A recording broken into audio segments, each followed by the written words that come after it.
Hello friends, welcome back TET C TET study classes. तो आज मैं बहुत ही महत्वपूर्ण प्रश्नों को लेकर आया हूँ। इसी प्रकार के प्रश्न आपको परीक्षा हाल में देखने को मिलेंगे, इसलिए आप लोग वीडियो के अंत तक बने रहिएगा। मैं रमेश चतुर्वेदी। चलते हैं आज के पहले प्रश्न पर। आज का पहला प्रश्न है, टावरों के बीच संप्रेषण लाइन किसकी आकृति ले लेती है? ऑप्शन है परवलय, अतिपरवलय, कैटेनरी, वृत्त या चाप। तो बताइए कौन सा ऑप्शन सही होगा। तो इसका ऑप्शन सही होगा नंबर 3, कैटेनरी। तो टावरों के बीच संप्रेषण लाइन कैटेनरी आकृति ले लेती है।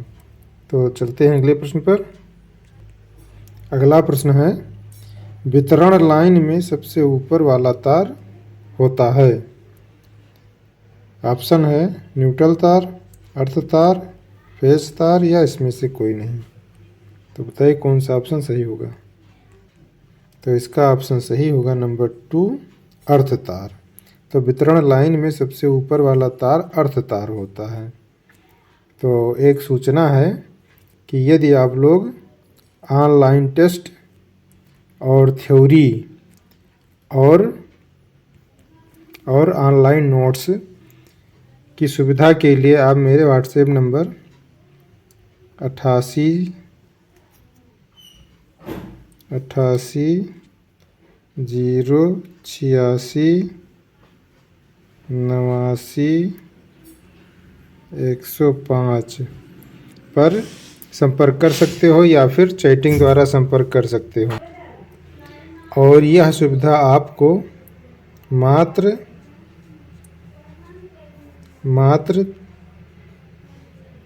399 रुपये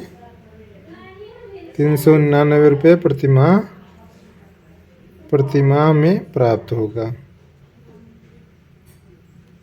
तो सूचना समाप्त हुई। चलते हैं अगले प्रश्न पर। अगला प्रश्न है, पावर लाइन प्रणाली में तापीय सुरक्षा स्विच किसके बचने के लिए दिया जाता है? ऑप्शन है अतिभार, ताप बढ़ोतरी, शॉर्ट सर्किट या अति वोल्टता। तो बताइए कौन सा ऑप्शन सही होगा। तो इसका ऑप्शन सही होगा नंबर 1, अतिभार।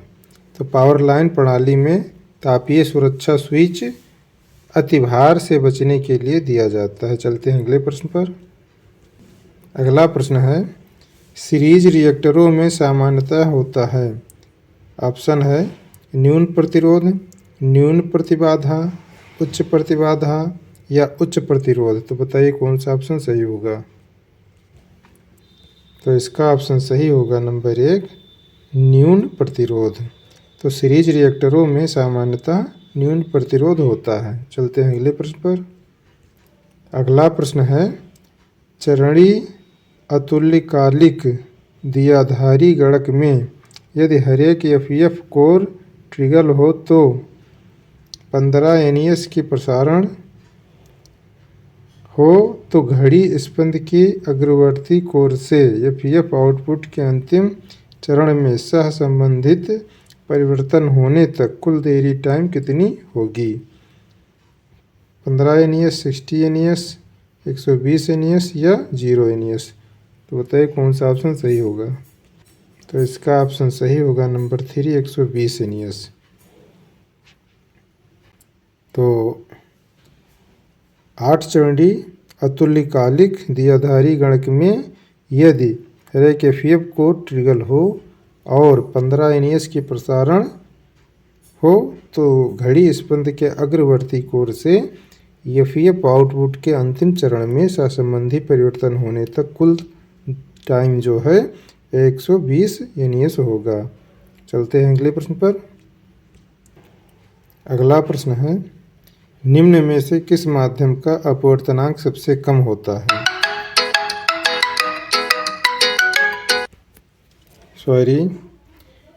निम्न में से किस माध्यम का अपवर्तनांक सबसे कम है? फिर ऑप्शन है पेट्रोल, तेल, हवा या हीरा। तो बताइए कौन सा ऑप्शन सही होगा। तो इसका ऑप्शन सही होगा नंबर 3 हवा। तो निम्न में से हवा माध्यम का अपवर्तनांक सबसे कम होता है। चलते हैं अगले प्रश्न पर। अगला प्रश्न है, काकरापार परमाणु ऊर्जा स्टेशन किस राज्य में स्थित है? राजस्थान, कर्नाटक, गुजरात या महाराष्ट्र? तो बताइए कौन सा ऑप्शन सही होगा। तो इसका ऑप्शन सही होगा नंबर 3 गुजरात। तो काकरापार परमाणु ऊर्जा स्टेशन गुजरात राज्य में स्थित है। चलते हैं अगले प्रश्न पर। अगला प्रश्न है, सभी बलों में होता है परिमाण, घनत्व, दिशा या परिमाण और दिशा दोनों? बताइए कौन सा ऑप्शन सही होगा। तो इसका ऑप्शन सही होगा नंबर 4 परिमाण और दिशा दोनों। तो सभी बलों में परिमाण और दिशा दोनों की आवश्यकता होती है। चलते हैं अगले प्रश्न पर। अगला प्रश्न है, एक वस्तु पर 20 न्यूटन का बल लगाया जाता है और यह 2 मीटर पर सेकंड स्क्वायर के त्वरण के साथ गति करती है। वस्तु के द्रव्यमान की गणना कीजिए। तो ऑप्शन है 200 किलोग्राम, 40 किलोग्राम, 20 किलोग्राम, 10 किलोग्राम। तो बताइए कौन सा ऑप्शन सही होगा। तो इसका ऑप्शन सही होगा नंबर 4 10 किलोग्राम। तो एक वस्तु पर 20 न्यूटन का बल लगाया जाता है और यह 2 मीटर पर सेकंड स्क्वायर के त्वरण से गति करती है। तो वस्तु के द्रव्यमान का सूत्र पर रखेंगे, उसके बाद में गणना करेंगे तो 10 किलोग्राम आएगा। चलते हैं अगले प्रश्न पर। अगला प्रश्न है, N2 और H2 से अमोनिया बनाने की हैबर विधि में प्रयोग किया जाने वाला उत्प्रेरक है वैनेडियम, पेंटॉक्साइड, लोहा, पैलेडियम या निकल? तो बताइए कौन सा ऑप्शन सही होगा। तो इसका ऑप्शन सही होगा नंबर 2 लोहा। तो N2 और H2 से अमोनिया बनाने की हैबर विधि में प्रयोग किया जाने वाला उत्प्रेरक जो है लोहा है। चलते हैं अगले प्रश्न पर।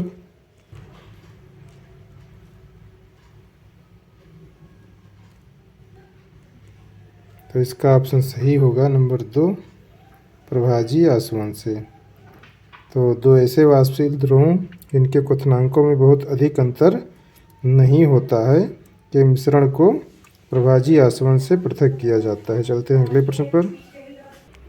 अगला प्रश्न है, धातुएं विद्युत की अच्छी सुचालक होती हैं क्योंकि उनमें बहुत सारे ढीले आबंधित होते हैं।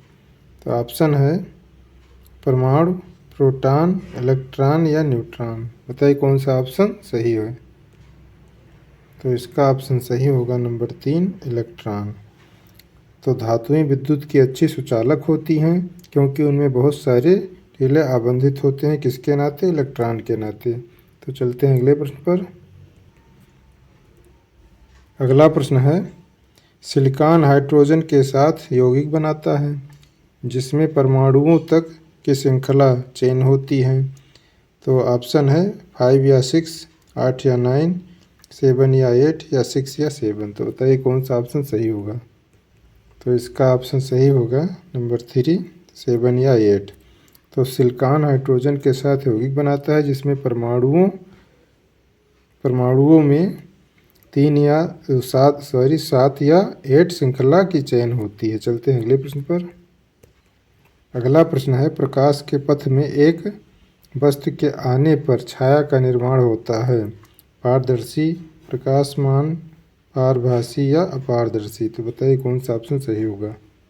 तो इसका ऑप्शन सही होगा नंबर 4 अपारदर्शी। तो प्रकाश के पथ में एक अपारदर्शी वस्तु के आने पर छाया का निर्माण होता है। तो चलते हैं अगले प्रश्न पर। अगला प्रश्न है, एक किस निष्क्रिय 2 टर्मिनल एक घटक है जो सर्किट अर्थात परिपथ तत्व के रूप में विद्युत प्रतिरोध लागू करता है? तो ऑप्शन है डायोड, संधारित्र या प्रतिरोधक या ट्रांजिस्टर? तो बताइए कौन सा ऑप्शन सही होगा। तो इसका ऑप्शन सही होगा नंबर 3 प्रतिरोधक। तो एक प्रतिरोधक निष्क्रिय 2 टर्मिनल एक का विद्युत घटक है जो सर्किट अर्थात परिपथ तत्व के रूप में विद्युत प्रतिरोध लागू करता है। तो चलते हैं अगले प्रश्न पर। अगला प्रश्न है, डायनामाइट बनाने में किस द्रव का प्रयोग किया जाता है? नाइट्रोग्लिसरीन, ओलिक अम्ल, मैलाइक अम्ल या लैक्टिक अम्ल। तो बताइए कौन सा ऑप्शन सही है। तो इसका ऑप्शन सही होगा नंबर 1 नाइट्रोग्लिसरीन। तो डायनामाइट बनाने में नाइट्रोग्लिसरीन द्रव का प्रयोग किया जाता है। चलते हैं अगले प्रश्न पर। अगला प्रश्न है रेडियोधर्मिता की खोज किसने की। ऑप्शन है Henri Becquerel, Satyendra Nath Bose, Jones Jacob, Berzelius Albert. बताइए कौन सा ऑप्शन सही होगा। तो इसका ऑप्शन सही होगा नंबर 1 हेनरी बैक्यूरेल। तो रेडियोधर्मिता की खोज हेनरी बैक्यूरेल ने की थी। चलते हैं अगले प्रश्न पर। अगला प्रश्न है निम्न में से किसका घनत्व जल के घनत्व से कम होता है। ऑप्शन है एल्युमिनियम कील, ताम्र कील, लौह कील या कार्क। बताइए कौन सा ऑप्शन सही होगा। तो इसका ऑप्शन सही होगा नंबर 4 कार्क। तो निम्न में से कार्क का घनत्व जल के घनत्व से कम होता है। चलते हैं अगले प्रश्न पर। अगला प्रश्न है जलीय अणुओं द्वारा प्रतिकर्षित होने वाले समूह को कहा जाता है।